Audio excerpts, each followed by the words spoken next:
gentleman's time has expired. The chair recognizes the gentleman from Wisconsin, Mr. Fitzgerald, for 5 minutes. Thank you, Chairman. In June, I discussed with Federal Reserve Chair Powell about how he viewed the economy a few weeks before the 2024 presidential election and how he justified a half percentage point rate cut. In September of 2024, core inflation stagnated above target, and at the time, Chair Powell described the labor market as solid.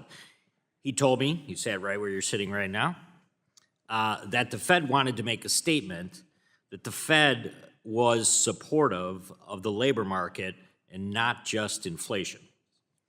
The economic backdrop is nearly identical today. As you know, core inflation was only 1/10 of a percentage point higher despite tariff fears relative to September 2024. His reason not to cut in June or July of this year was due to fear the tariffs would cause runaway inflation.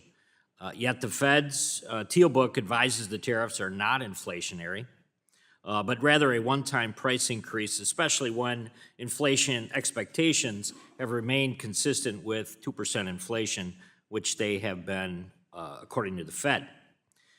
Yet the Fed chose to wait to cut this time around, but chose to cut by 50 basis points, was because the BLS reported that they overstated job growth by over 800,000.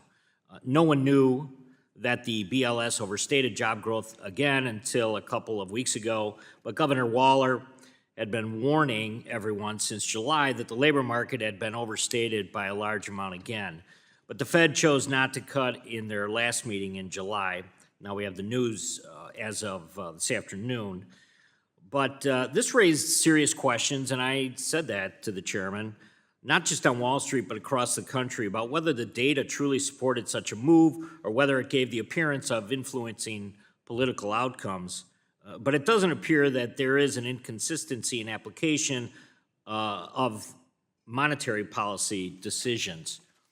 Mr. Pollock, is a dual mandate an insufficient framework for the Fed to provide a clear, consistent goalpost and more predictable framework for policy decisions? Congressman, as I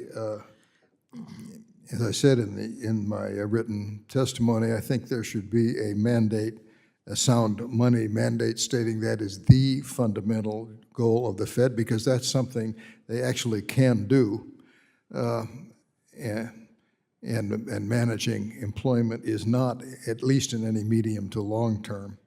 And the sense that you can just get more employment by more inflation, which was the old idea of the 1970s when the 1977 and 78 Act were passed, are, in my judgment, just wrong. Very good, thank you. Dr. Aiken, does the Fed dual mandate complicate its ability to make data-driven and apolitical decisions? And in your view, would focusing solely on price stability improve predictability and public confidence in monetary policy? Well, as I said in my written testimony and earlier, I think there's tremendous advantages in accountability, transparency, and communication under a price stability mandate. And it doesn't mean you're giving up on unemployment. I mean, I think, you know, the European Central Bank's never been accused of not caring about whether Europeans have jobs. They care a lot, but they have a price stability first and foremost and a secondary consideration of unemployment. So I think that's something that the U.S. should look at. And Mr. Dubé, how are small businesses and consumers supposed to make sound investment or spending decisions when the Fed is continually pivoting between the two mandates that we just discussed? I think it makes it harder for them to discern the future path of monetary policy. I think the Fed tries to make that as clear as possible for the public, including small businesses, by providing forward guidance. But when the future is uncertain and things can shift, and the Fed will have to shift based on those circumstances, it makes it harder for all actors in the economy to plan. Thank you, gentlemen. Chairman, I yield back.